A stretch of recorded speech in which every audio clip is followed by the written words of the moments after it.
ఈరోజు రంగనాయక సాగర్ నిండుకుండలేక తలపిస్తూ ఉంది, నీళ్లు పారుతూ ఉన్నాయి, రేపు ఎల్లుండి హైదరాబాద్ కూడా రాబోతూ ఉన్నాయి. ఇదన్నిటి మీద ఒక ఫాల్స్ ప్రాపగండా నడుస్తుంది స్టిల్. ఇప్పటికి కూడా ఒక వర్గం తయారైంది. అసలు వాళ్ళు జర్నలిస్ట్ అని పేరు పెట్టుకున్నా, లేకపోతే యాక్టివిస్టులు అని పేరు పెట్టుకున్నా మనం చూస్తూ ఉంటాం మనం సోషల్ మీడియా. ఇంకా ఇంత నడుస్తున్నా కూడా జనంలోకి అసలు ఇది ఒక గొప్ప ప్రాజెక్ట్ అని చెప్పేసి తీసుకోలేకపోవడంలో కొంచెం ఏమైనా విఫలమవుతారు అనుకోవచ్చా?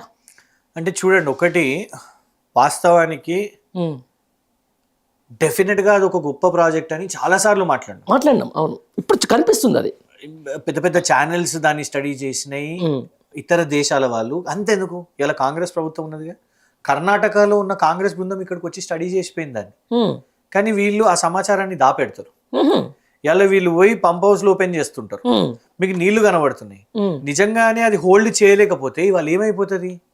మొన్న భూకంపం వచ్చింది, అట్లనే హిటారుగా నిలబడి ఉన్నది కదా కాళేశ్వరం. కానీ ఆరంభం కంటే ముందే అది వైట్ ఎలిఫెంట్, ఇది అయిపోతుంది, ఇది ఏటీఎం, రాహుల్ గాంధీ గారు వచ్చి చూడు ఈ జాయింట్ ఇది అది అనేసి ఇవన్నీ మాట్లాడారు.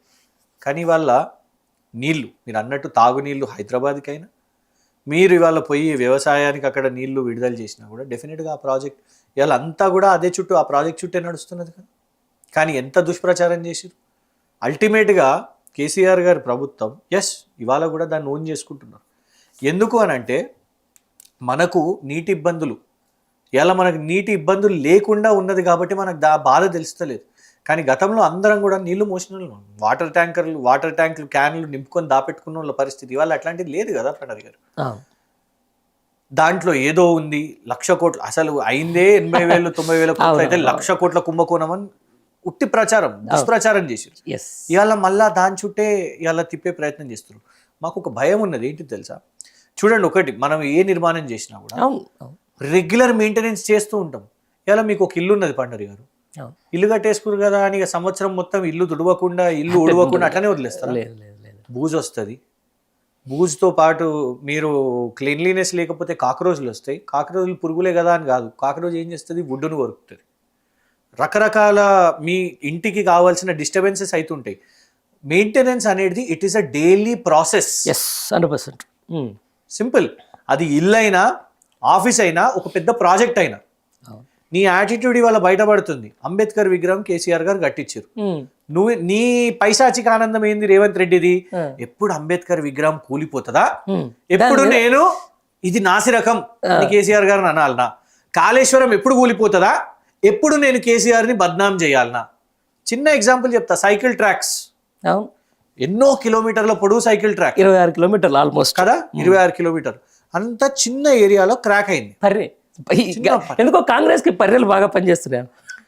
ఆ పర్రేని ఇక వాళ్ళకు అనుబంధించిన జర్నలిస్టులకు చూపెట్టి, చూడు ఇగో సైకిల్ ట్రాక్ ఇదేనా నీ వరల్డ్ క్లాస్ ట్రాక్ XYZ ఇది అదని నిలదీసారు.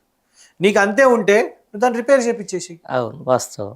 ఇవాళ కేసీఆర్ కట్టించిన కలెక్టరేట్లు, కమిషనరేట్లు, రైతు వేదికలు ఇవన్నీ కూడా రకరకాల కార్యాలయాలు ఏదైతే ఉన్నాయో, మా ప్రాబ్లం ఏంటంటే, మా భయం ఏంటంటే వీటిని మెయింటైన్ చేయకుండా రేపు బూచి చూపెట్టడానికి రానున్న రోజుల్లో, ఎందుకంటే వీళ్ళకి ఏది ఉండదు. గత ప్రభుత్వం కేసీఆర్ గారి ప్రభుత్వం మీద దుమ్మెత్తిపేయాలంటే ఇవన్నిటిని కూడా ఇట్లా కుట్రకు తెగబడతారు అనుకుంటారా? కాళేశ్వరంలో కనబడ్డదిగా మనకు. మేం కాదు, నేషనల్ డ్యామ్ సేఫ్టీ అథారిటీ ఏమని చెప్పింది?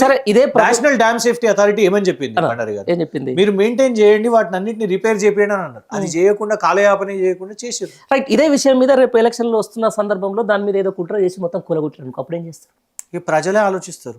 చూడండి, మేము ప్రభుత్వంలోకి వస్తామా రామా అనేది కాంగ్రెస్ కూడా ఏం పర్మనెంట్ కాదు. కానీ అల్టిమేట్ గా నష్టపోయేది ఎవరు? ప్రజలు. ప్రజా సొమ్ము ప్రజలకు సంబంధించింది, రైతులు. అంతే కదా. కేసీఆర్ గారు దాంట్లో డెఫినెట్గా ఇవాళ చూడండి చాలా ట్రాన్స్పరెంట్గా ఉన్నది. ఇవాళ వాల్ష్ కర్రా, స్వచ్ఛ బయో లాంటి సంస్థలకు ఇవ్వలేదు. అందులో ఇన్ఫాక్ట్ పొంగులేటి శ్రీనివాస్ రెడ్డి గారిది కూడా ఒక ప్యాకేజ్ కాంట్రాక్ట్ ఉన్నది, మంత్రి వాళ్ళు. Same at the same time మనం కొడంగల్ లిఫ్ట్ ఇరిగేషన్ లో కూడా రాఘవ కన్స్ట్రక్షన్స్ అండ్ మెగా వాళ్ళు ఉన్నారు. ఇట్లా క్విడ్ కో ప్రో అనేది ఏదో నడుస్తుంది. ఎల్ఎన్టీ వాళ్ళు కూడా సమాధానాలు చెప్పారు, మేము ఇవి గైడ్ లైన్స్ తో ఇవి చేసినాము అనేది. అల్టిమేట్ గా తెలంగాణకు ఒక అసెట్ ఉండాలి అని సెక్రటేరియట్ కానివ్వండి, వాళ్ళు సెక్రటేరియట్లు ఎవరు కూర్చుంటారు? ఆ రోజు ఇదే సెక్రటేరియట్ మీద దుమ్మెత్తిపోసిరు కదా, Right. ఓ మేము వస్తే హాస్పిటల్ చేసేస్తాం, ప్రగతి భవన్ చేసేస్తాం, ఇవాళ అనుభవిస్తున్నారు కదా. అవే కేసీఆర్ కట్టించిన దాన్ని చాలా సుఖంగా అనుభవిస్తున్నారు కదా. రైట్, ఇదే అంటున్నా. మీరు ఒక మాట మీరు మర్చిపోతున్నారు. కాళేశ్వరం కట్టించింది తెలంగాణ గవర్నమెంట్ అయితే కట్టింది ఎవరు? ఇంజనీర్లు. మెగా. డెఫినెట్ గా సరే, అది మెగా ఒక బిట్టు, ఎల్ఎన్టీ ఒక బిట్టు, మస్తు మంది. ఏదో ఇప్పుడు ఆడ కూలిపోయింది, ఏదో ఒకటి ఉండొచ్చు. మరి అదే కంపెనీ తీసుకొచ్చి మరి కొడంగల్ లిఫ్ట్ ఇరిగేషన్ ఎందుకు ఇచ్చిరని మీరు ఎందుకు అడగలేరు? ఎందుకు సుంకిశాల విషయం మీద అడుగుతూనే ఉన్నాం కదా. మన కాళేశ్వరం ఎందుకండి, సుంకిశాల అయితే మనం కళ్ళ ముందు కనబడేది. అవును, మళ్ళా దానికి ఇచ్చిరు కదా, దానికి ఇంకా వ్యాపారాలు, దానికి ఇంకా రకరకాల వ్యాపారాలు ఇస్తున్నారు కదా. అవును. అంటే చూడండి ఎంత డబుల్ స్టాండర్డ్, హిపాక్రసీ అంటారు దీన్ని. నిజంగానే నీకు అదే ఉంటే వాళ్ళని వేసేయి. నువ్వు అన్నావు కదా గతంలో, అవును, ఆ ఫీనిక్స్ అనే సంస్థ, అవును, ఫీనిక్స్ అనే సంస్థ కల్వకుంట్ల కుటుంబం వాళ్ళకి చెందినది. నేను సిబిఐకి చెప్పి వీళ్ళని బొక్కలో వేపిస్తాను ఉత్తమ్ కుమార్ రెడ్డి గారు అన్నారు. ఇప్పుడు నువ్వు వాళ్ళతో డావోస్ లో 250 కోట్ల పెట్టుబడులు పెట్టుకొని వచ్చినావు. Thank you. అంటే అప్పుడు ఒక మాట, ఇప్పుడు ఒక మాట. ఓట్ల కోసం ఏదైనా కూడా టార్గెట్ చేసేసారు. కేటీఆర్ గారు పర్యటనలు, విదేశీ పర్యటనలు పెట్టుబడుల కోసం పోయినా దుమ్మెత్తిపోసిర్రు, కాళేశ్వరంని దుమ్మెత్తిపోసిర్రు, అంబేద్కర్ గారి విగ్రహాన్ని, అన్ని నిర్మాణాలు, అసలు రైతు వేదికలను కూడా తప్పుపట్టిరు. ఇవాళ ఇప్పుడు అన్ని ఉపయోగపడుతున్నాయి. సరే, ఎందుకన్నా మొత్తం గ్రామ సభలలో విపరీతంగా లొల్లి పెట్టిస్తున్నారట.